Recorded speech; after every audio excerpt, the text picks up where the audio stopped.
Friends, ಎಲ್ರಿಗೂ ನಮಸ್ಕಾರ. ಇವತ್ತು ನಾನು ಕಡಾಯಿ ಪನ್ನೀರು ಯಾವ ರೀತಿಯಾಗಿ ಸಿಂಪಲ್ಲಾಗಿ ಮಾಡೋದು ಅನ್ನೋದನ್ನು ನಾನು ಈ ವಿಡಿಯೋದಲ್ಲಿ ತೋರಿಸ್ತಾ ಹೋಗ್ತೀನಿ. ಬನ್ನಿ ನೋಡೋಣ. ನಾವು ಕಡಾಯಿ ಪನ್ನೀರಿಗೆ ಬೇಕಾಗಿರುವಂತಹ ಇಂಗ್ರೀಡಿಯೆಂಟ್ಸ್ ಏನು ಅಂತಂದರೆ 4 ಈರುಳ್ಳಿ, 2 ಟೊಮೊಟೊ, ಹಾಗೆ 1 ಗೆಡ್ಡೆ ಬೆಳ್ಳುಳ್ಳಿ, ಹಾಗೆ 1-2 ಇಂಚು ಶುಂಠಿ, 1 ಚಮಚ ಖಾರ ಪುಡಿ, 1 ಚಮಚ ಗರಂ ಮಸಾಲ, ಹಾಗೆ ರುಚಿಗೆ ತಕ್ಕಷ್ಟು ಉಪ್ಪು, ಹಾಗೆ 7-8 ಗೋಡಂಬಿ, 1-2 ಏಲಕ್ಕಿ, 1-2 ಚಕ್ಕೆ, ಹಾಗೆ 1-2 ಪೀಸ್ ಲವಂಗ, ಹಾಗೆ ಪಲಾವ್ ಎಲೆ.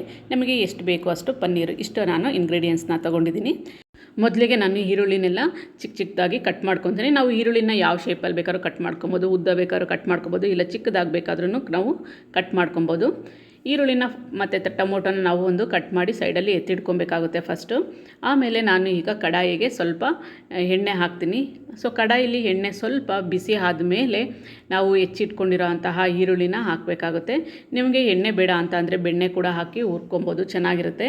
ಇಲ್ಲ ನಾವು ಎಣ್ಣೆ ಬೆಣ್ಣೆ ಏನೂ ಯೂಸ್ ಮಾಡಲ್ಲ, ಆಯಿಲ್ ಐಟಮ್ಸೇ ನಮಗೆ ಬೇಡ, ಜಿಡ್ಡಿನ ಅಂಶ ಬೇಡ ಅನ್ನೋರು ನಾವು ಈ ಎಲ್ಲ ಇಂಗ್ರೀಡಿಯೆಂಟ್ಸ್ನ ನಾವು ಸ್ಟೀಮಲ್ಲಿ ಬೇಯಿಸ್ಕೊಂಡು ಆಗ ಒಗ್ಗರಣೆ ಹಾಕಿದರೂ ಕೂಡ ತುಂಬಾ ಚೆನ್ನಾಗಿರುತ್ತೆ ಕೂಡ. ಸೊ ನಮ್ಮ ಮಕ್ಕಳಿಗೆ ಈ ರೀತಿಯಾಗಿ ಇಷ್ಟ ಆಗಿರೋದ್ರಿಂದ ನಾನು ಈ ರೀತಿಯಾಗಿ ಮಾಡ್ತಾಯಿದ್ದೀನಿ. ಈರುಳ್ಳಿ ನಾವು ಈ ರೀತಿಯಾಗಿ ದೊಡ್ಡದಾಗೆ ಹೆಚ್ಕೊಂಡಿದ್ದೀನಿ. ಬೇಕಂದರೆ ನೀವು ಚಿಕ್ಕದಾಗಿ ಕೂಡ ಕಟ್ ಮಾಡ್ಕೊಬೋದು. ಈ ಈರುಳ್ಳಿ ಸ್ವಲ್ಪ ಬೇಗನೆ ಬೇಯಬೇಕು ಅಂದರೆ ಇದಕ್ಕೆ ಸ್ವಲ್ಪ ಉಪ್ಪು ಹಾಕಬೇಕು. ಅರಿಶಿನ ಸ್ವಲ್ಪ ಹಾಕ್ತೇನೆ. ಅರಿಶಿನ ಒಂದು ಒಳ್ಳೆ ಕಲರ್ ಬರುತ್ತೆ, ಹಾಗೆ ಆ್ಯಂಟಿಬಯೋಟಿಕ್ ಆಗಿ ಕೂಡ ಕೆಲಸ ಮಾಡುತ್ತೆ.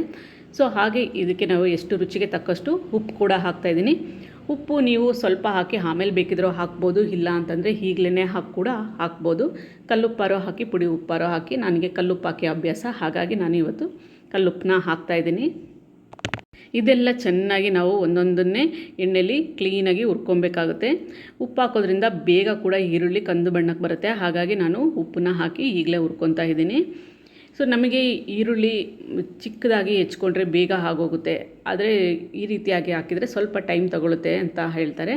ಸೊ ನಮಗೆ ಯಾವುದು ಬೇಕೋ ಆ ರೀತಿಯಾಗಿ ನಾವು ಮಾಡ್ಕೊಬೋದು. ಈಗ ಅರ್ಧ ಇದು ಆಲ್ರೆಡಿ ಈರುಳ್ಳಿ ಹುರಿದಿದೆ. ಈಗ ನಾನು ಇದಕ್ಕೆ ಶುಂಠಿ ಬೆಳ್ಳುಳ್ಳಿ ಪೇಸ್ಟ್ ಇದ್ದರೆ ಪೇಸ್ಟ್ ಹಾಕ್ಕೊಳ್ಳಿ, ಇಲ್ಲ ಫ್ರೆಶ್ ಆಗಿ ನಂತರ ಈ ಶುಂಠಿ ಬೆಳ್ಳುಳ್ಳಿ ಇದ್ದರೆ ಕೂಡ ಅದನ್ನು ಹಾಕ್ಕೊಂಡು ಚೆನ್ನಾಗಿ ಸ್ವಲ್ಪ ಹುರ್ಕೊಬೇಕಾಗುತ್ತೆ.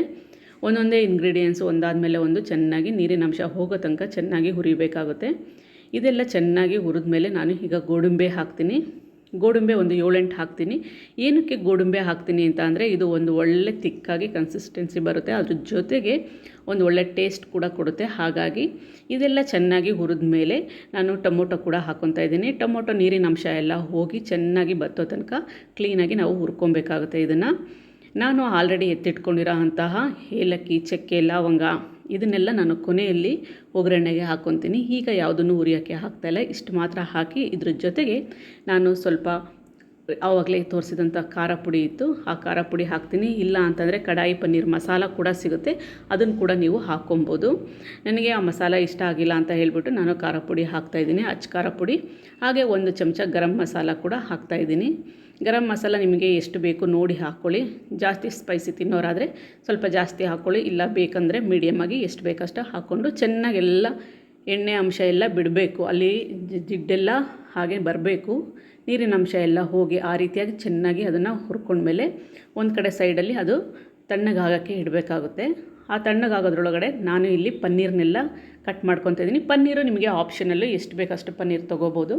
ಜಾಸ್ತಿ ಮಕ್ಕಳು ಇಷ್ಟಪಟ್ಟು ತಿಂತಾರೆ ಅಂದರೆ ಜಾಸ್ತಿ ತೊಗೋಬೋದು, ಇಲ್ಲ ಅಂದರೆ ಎಷ್ಟು ಬೇಕಷ್ಟು ನೀವು ತೊಗೊಂಡು ಯಾವ ಶೇಪ್ ಬೇಕು ಆ ಶೇಪಲ್ಲಿ ಇದನ್ನು ಕಟ್ ಮಾಡಿಕೊಂಡು ನಾವು ಇದನ್ನು ಸ್ವಲ್ಪ ಕ್ಲೀನಾಗಿ ಎಣ್ಣೆಯಲ್ಲಿ ಹುರ್ಕೊಬೇಕಾಗುತ್ತೆ. ಯಾಕಂದರೆ ಇದರಲ್ಲಿ ಸ್ವಲ್ಪ ನೀರಿನ ಅಂಶ ಇರುತ್ತೆ, ಹಾಗೆ ಅದರಲ್ಲಿ ಸ್ವಲ್ಪ ಕೆಲವೊಂದೊಂದ್ಸಲಿ ನಾವು ಫ್ರಿಜ್ಜಲ್ಲಿ ಇಟ್ಟಿರೋದ್ರಿಂದ ಸ್ವಲ್ಪ ಮೆತ್ತಗಿರುತ್ತೆ. ಹಾಗಾಗಿ ಸ್ವಲ್ಪ ಗಟ್ಟಿ ಆಗಲಿ ಪನ್ನೀರು ಅನ್ನೋ ಉದ್ದೇಶಕ್ಕೋಸ್ಕರ ಈ ಯಾವ ಕಡಾಯಿಯಲ್ಲಿ ಇದನ್ನೆಲ್ಲ ಮಸಾಲೆ ಎಲ್ಲ ಹುರ್ಕೊಂಡಲ್ಲ ಅದೇ ಕಡಾಯಿಯಲ್ಲಿ ನಾನು ಪನ್ನೀರ್ ಕೂಡ ಹುರ್ಕೊತೀನಿ. ಈಗ ನಾನು ಎಲ್ಲ ಇದಕ್ಕೆ ಮಿಕ್ಸಿ ಜಾರ್ಗೆ ಎಲ್ಲ ಹಾಕ್ಬಿಟ್ಟು ಒಂದು ಕಡೆ ಸೈಡಲ್ಲಿ ತಣ್ಣಗಾಗೋಕ್ಕೆ ಎತ್ತಿಡ್ತೀನಿ. ಇದು ಸ್ವಲ್ಪ ತಣ್ಣಗಾಗಲಿ.